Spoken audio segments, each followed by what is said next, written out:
So it looks like the first albums dropping in 2025 and competing for a #1 spot on the Billboard charts will be none other than Lil Baby and Bad Bunny. Two very respected artists in their genres, and a lot of discourse online has been going on over who is going to get the #1 album and who will sell more first week. On one hand, you have Lil Baby, who is at a crossroads where he needs to have a great project to get the narrative back on his side, because over the last 2 years, the narrative around Lil Baby has gotten progressively worse. On the other hand, you have Bad Bunny, an international superstar who is globally known and having seemingly crushed about every streaming record imaginable. With these two artists looking to be dropping on the same day, who will sell more? And who will take the #1 spot? In this video, we'll be discussing a case for both artists and why they could potentially have the #1 spot when the tracking week for their respective albums comes to an end. If you're new here, my name's Ron.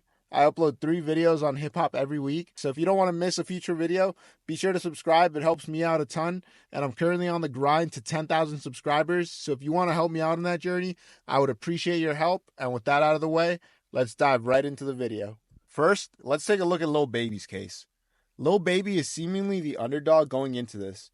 With the public narrative around Lil Baby having shifted a lot in the last few years, Lil Baby came into the game scorching hot, with every record he got on becoming a hit. For a few years, we really couldn't get away from Lil Baby, rightfully so. He's a talented artist for sure, but over recent years, the public perception of Lil Baby has shifted. From being classified as the next Drake or Lil Wayne a few years ago, to now being seen as a fallen off rapper by many fans, Lil Baby has been in a complete circle when it comes to his image. Looking at it from a surface level standpoint, I saw Chart Data post about this on Twitter, and a lot of people were riding for Lil Baby, no Diddy.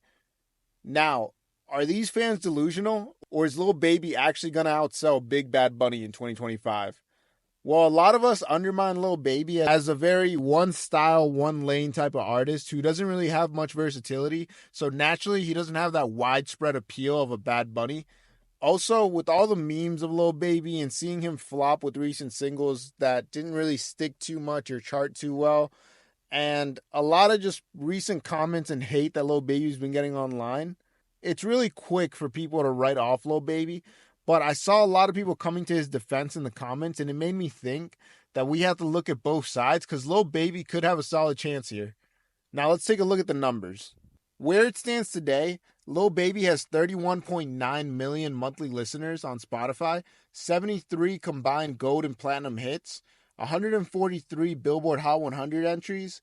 Lil Baby is more than well established, and he has some huge hits under his belt, which gives him the benefit of the doubt with casual listeners. They say once you've interacted with something or someone a couple of times, you take a bit more of a liking to them, which is essentially the stems of marketing, putting something in front of your face enough times in a well-packaged way to attract you to it. Lil Baby has built such a big credibility with casual listeners that for most mainstream American listeners between, I'd say, 15 to 45, you've probably heard a Lil Baby song at some point. So from a fan perspective or a more casual listener perspective, I'll say, if you've checked out someone's music and you know a couple of songs that you already like, you're more than likely to check out the new music, even if they may not be at their peak popularity today. So I think Lil Baby has a lot of that benefit of the doubt on his side, that casual listeners will check him out just because, Lil Baby dropped. Just to hear what Lil Baby has to put out in 2025. So I think as long as the marketing for the album is good, that they can get the word out that Baby dropped, I'm sure that Lil Baby's album will do just fine. They just need to get him in front of the people's eyes and just get him back to being the talk of the casual listener. Let's dive deeper into the numbers. Lil Baby has numerous Billboard hits. With 13 top 10 hits and 143 total entries, it's safe to say that he's well established and has, been here for a while. On Spotify, he has songs like Drip Too Hard with 1.6 billion streams, which billion is crazy. That song will likely hit 2 billion over the next couple years. Pure Cocaine with 740 million streams. Freestyle with 790 million streams. And Band for Band, which was very recent at 375 million streams. And that's just on Spotify. So if we're doing all-inclusive streaming, we should at least be doubling those numbers. So Lil Baby has the numbers behind him already. And when Lil Baby has a hit on his hands, he has a hit. Some of you guys may remember that Drip Too Hard or Emotionally Scarred or Pure Cocaine or We Paid. The list goes on and on. When these songs were hot, we couldn't get away from them. They were inescapable when they were at their peak. So he has a history behind him to lead me to believe that Lil Baby can do well when he drops an album. If we get Lil Baby getting one hit off this album, I think he could do really well. Let's take a look at the previous album sales. Street Gossip in 2018 sold 88,000 first week. My Turn in 2020 sold 197,000 first week. And It's Only Me sold 216,000 first week.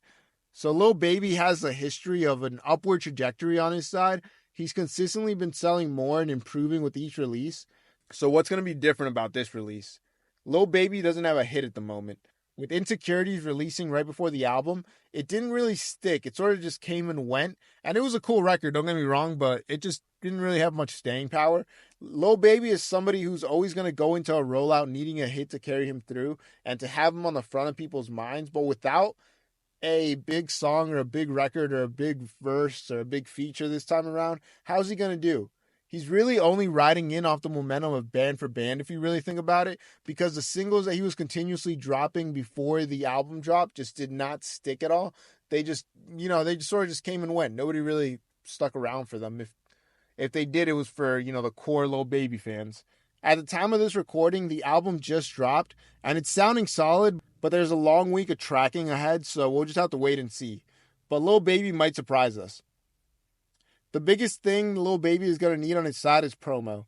We're going to need to see Lil Baby doing podcasts, doing interviews, doing freestyles, the whole promo run that rappers usually do, and that Lil Baby has done in the past.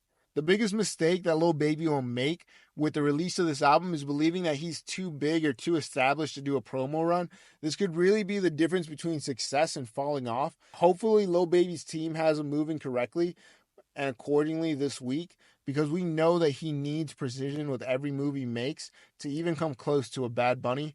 But Lil Baby has shown to overcome a lot in the past, so we'll see.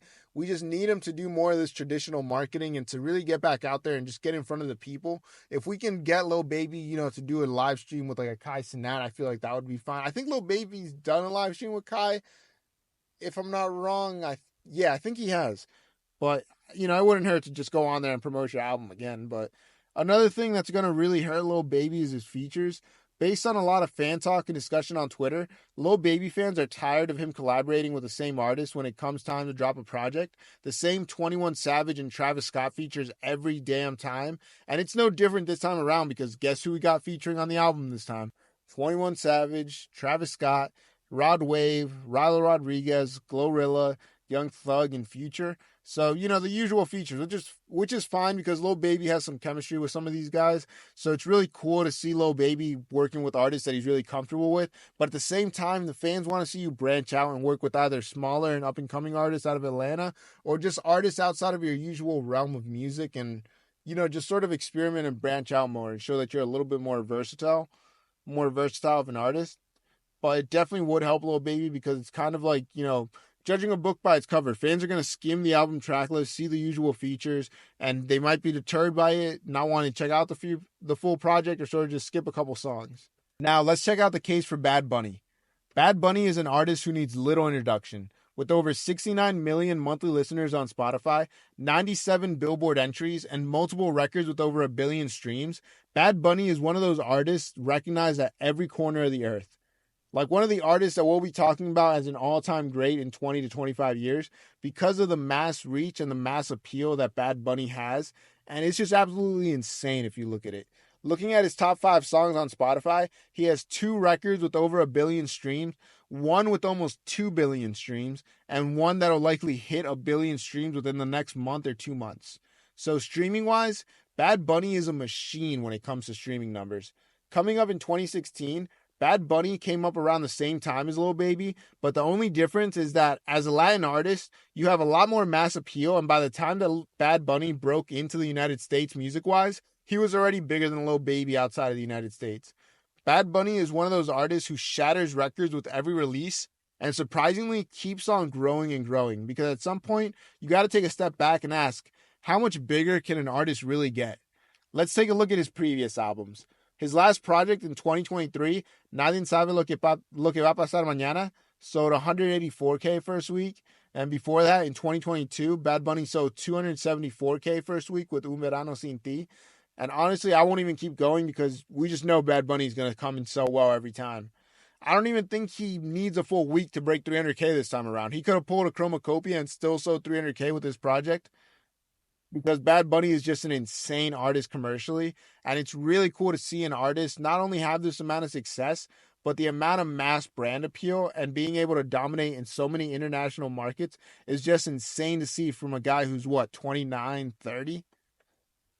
All in all, I think that Lil Baby is a very respectable artist who's going to still do numbers, but come on, bro. This is big Bad Bunny we're talking about. I don't see Lil Baby even doing half of Bad Bunny's numbers. If Lil Baby can do half of Bad Bunny's sales, I'll be impressed.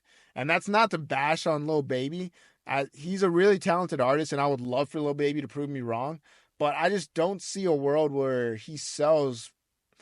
Bad Bunny sells under 250K with this album. And I think Lil Baby can sell maybe 70 to 90K with this project, but that's not necessarily an L for Lil Baby, especially when rappers all around are selling less in recent years. I think if Lil Baby wanted a chance to upset Bad Bunny this week, he would have really needed a big record already and a couple of big features sort of feeding off the momentum of Band for Band. I think if Lil Baby could have benefited more from doing a traditional rollout like he's done in the past, but with the album already out, that's neither here or there. What do you guys think? Who do you guys think is going to sell more first week? And which album did you guys tune into first? Do you guys listen to both of these artists? I'd love to hear what you guys have to say in the comments below. I'd love starting a discussion with you guys. If you made it this far in the video, I really appreciate you. Remember to like the video if you enjoyed, subscribe so you never miss a future upload. I'm on that grind to 10,000 subscribers, so if you want to help me out on that journey, I'd appreciate you a ton.